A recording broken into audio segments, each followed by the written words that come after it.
Well, it was, Calgary was quite a military place. We were out in Kananaskis in 1939. We were up at Banff for Sports Day with the different camps when war was declared. And I came back to Calgary in November, and it was going to be quite a military place at the time. We were involved then with the Blitz, and we were among the only troops that were available really to repel an invasion, so we were on the south coast of England for a time. Well, we had orders to keep our rifles loaded and with us 24 hours a day. We have to go in there without them. So I went down to the pub, and I'm sure this would go over well. I'm in the pub. I got a bandolier of 50 rounds of ammunition around my neck, a loaded rifle in this hand, and a mug of beer in this one. You sent in the invasion of Sicily before you made it to Italy? Yeah, we went up in Scotland and got some new tanks and stuff. We went aboard ship. I was on board an LST, a landing ship tank, a big invasion barge.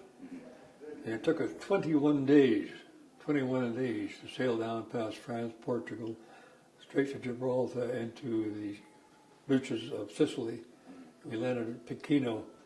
The attack began on the 10th of July. We landed there on the 12th with Sea Squadron. Of course, 6th of June, D-Day. And it was just shortly after then that Lady Astor called us the D-Day Dodgers. Well, we have a story, we were insulted, we were angry.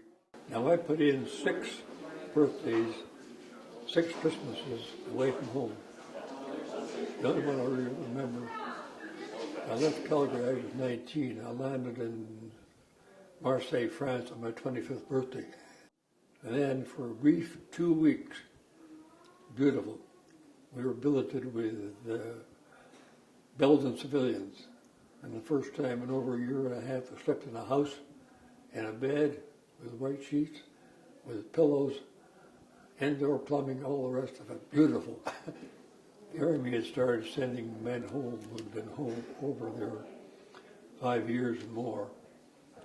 Finally, my name came up, and I left my regiment on the 5th of May, which is the day North Holland surrendered. That's Liberation Day for Italy, for Belgium rather, and this is a thank you medal from them. How did you readjust to your life as a civilian when you got home? It took me at least a year to get used to things because the various noises and things that happened, they had you jumpy on edge and nervous, and it took at least a year before we kind of felt comfortable with things. You'd hear a truck coming down the road with whining and it sounded like a bomb coming in, and you hear a bump and a thump, and you figure it was the bomb going off. It was a little while. It took at least a year.